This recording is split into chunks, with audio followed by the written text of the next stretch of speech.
जीवन बगिया ऐसी उलझी, फूल होगे कम कांटे ज्यादा, सिमटा जीवन डूबी सांसें, आना है तो अब भी आजा। यदि आपने अभी तक अंतिम अध्याय नहीं देखा है तो कृपया करके अंतिम अध्याय देखें, उसके बाद ही इस अध्याय में प्रवेश करें। एक मनोवैज्ञानिक ने प्रयोग किया। एक कक्षा को दो हिस्सों में बांट दिया। आधे लड़के एक तरफ, आधे दूसरी तरफ, अलग अलग कमरा में। फिर पहले किस्से को जाकर कहा कि यह गणित बहुत कठिन है, तुम में से कोई भी हल न कर पाएगा।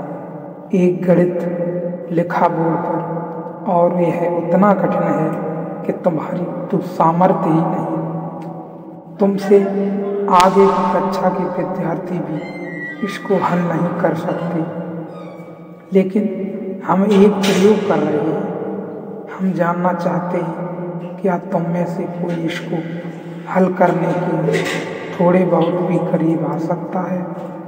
थोड़ी बहुत विधि 2-4 कदम भी ठीक उठा सकता है। यह असंभव है। उसने यह बार बार दोहराया कि यह असंभव है।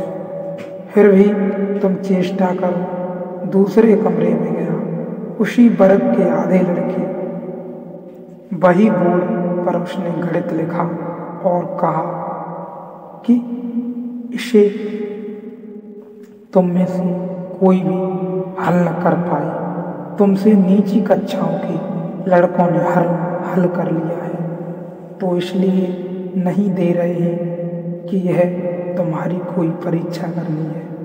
तुम तो हल कर ही लोगे, यह इतना सरल है। सिर्फ हमें यह जानना चाहते हैं कि क्या एक आध विद्यार्थी ऐसा भी है कक्षा में तुम्हारी जो इसमें भी भूल चूक कर जाए। सवाल वही, कक्षा वही, बड़े अंतर आए। परिणाम में पहले वर्ग के 15 लड़कों में से केवल 3 लड़के हल कर पाए। दूसरे वर्ग में 15 में से 12 ने हल किया, केवल 3 हल न कर पाए। इतना बड़ा अंतर। सवाल वही, उस सवाल के साथ जो भाव दिया गया वह परिणामकारी हुआ। अष्टावक्र तुमसे नहीं कहते कि धर्म दुख साध्य है। अष्टावक्र कहते हैं बड़ा सरल है, तो दुख साध्य कहते हैं वे दुख साध्य बना देते हैं। जो कहते हैं बड़ा असंभव है, खड़ग की धार में वे तुम्हें घबरा देते हैं। जो कहते हैं यह तो हिमालय पर चढ़ने जैसा है, इसमें तो बिरले चढ़ पाते हैं, तुम छोड़ ही देते फिक्र कि बिरले तो हम हैं नहीं। यह अपने वश की बात नहीं, तो चढ़े बिरले हम इस झंझट में न पड़ेंगे। हम स्वागत करते हैं बिरलों का, जाएं, मगर हम सीधे साधे आदमी, हमें तो इस घाटी में रहने दो। अष्टावक्र कहते हैं यह बड़ा सरल है। यह इतना सरल है कि तुम्हें कल कुछ करने की भी जरूरत नहीं, सिर्फ जाग कर देखना पर्याप्त है। यह मनुष्य की मेधा की अंतिम घोषणा है। यह मनुष्य की अंतिम संभावनाओं के प्रति मनुष्य को सजग करना है। धर्म मनुष्य की प्रतिभा का आखिरी चमत्कार है।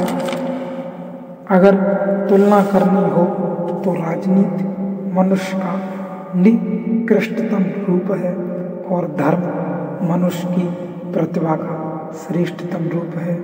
ऐसा हुआ, एक राजनेता ने पूछा, सख्त बीमारी से उठा तो डॉक्टर ने सलाह दी 2-3 महीने तक आप कोई भी दिमागी काम न करें। राजनेता ने पूछा, डॉक्टर साहब यदि थोड़ी राजनीति इत्यादि करूं तो कोई आपत्ति है? डॉक्टर ने कहा, नहीं, बिल्कुल नहीं। राजनीति आप जितनी चाहें करें, बस दिमागी काम बिल्कुल न करें। राजनीति में दिमाग काम है भी नहीं। राजनीति में तो हिंसा है, प्रतिभा है, छीन झपट है, संघर्ष है, शांति नहीं, चैन नहीं, बेचैनी है, महत्वाकांक्षा है, ईर्ष्या है, आत्म आक्रमण है, आत्मा नहीं, प्रतिभा नहीं, धर्म अनाक्रमण है, अहिंसा है, प्रतियोगिता मुक्ति है, संघर्ष नहीं, समर्पण है, किसी से छीनना नहीं है, अपना जो है उसकी घोषणा करनी है।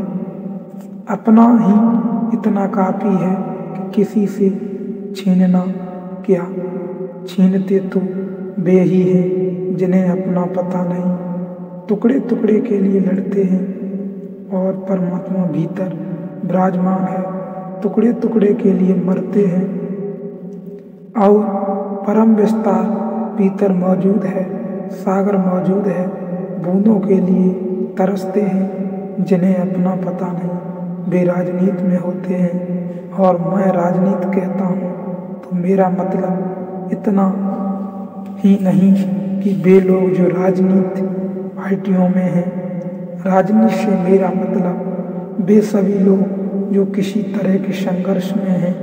वह धन का संघर्ष हो तो धन की राजनीति, पद का संघर्ष हो तो पद की राजनीति, त्याग का संघर्ष हो तो त्याग की राजनीति। त्यागियों में बड़ा संघर्ष होता है कि कोई दूसरा त्यागी हाथ न मार ले।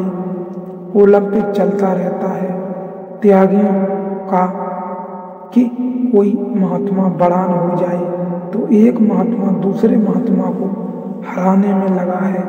वह तो अगर कभी भारत में ओलंपिक हो तो महात्माओं को भी प्रतियोगिता होनी चाहिए, लेकिन जहाँ भी प्रतियोगिता है वहीं राजनीति है। राजनीति का मूल स्वर है मेरे पास नहीं है, दूसरों के पास है, छीन कर ही मेरे पास हो सकेगा। लेकिन जो तुम दूसरे से छीनते हो वह तुम्हारा कब होगा, कैसे होगा? छीना हुआ तुम्हारा कैसे होगा? तो छीना गया है वह छीना जाएगा। आज नहीं कल तुमसे कोई छीन लेगा, और अगर कोई भी न छीन पाया तो मौत तो छीन ही लेगी। तुम्हारा तो वही है जो किसी से बिना छीने तुम्हारा है, तो फिर मौत भी न छीन पाएगी। तुम्हारा तो वही है जो जन्म के पहले तुम्हारा था, मौत के बाद भी तुम्हारा होगा। तुम्हारा अस्तित्व भी वही है, तुम जन्म के पहले भी थे, वही जन्म के बाद भी होगे।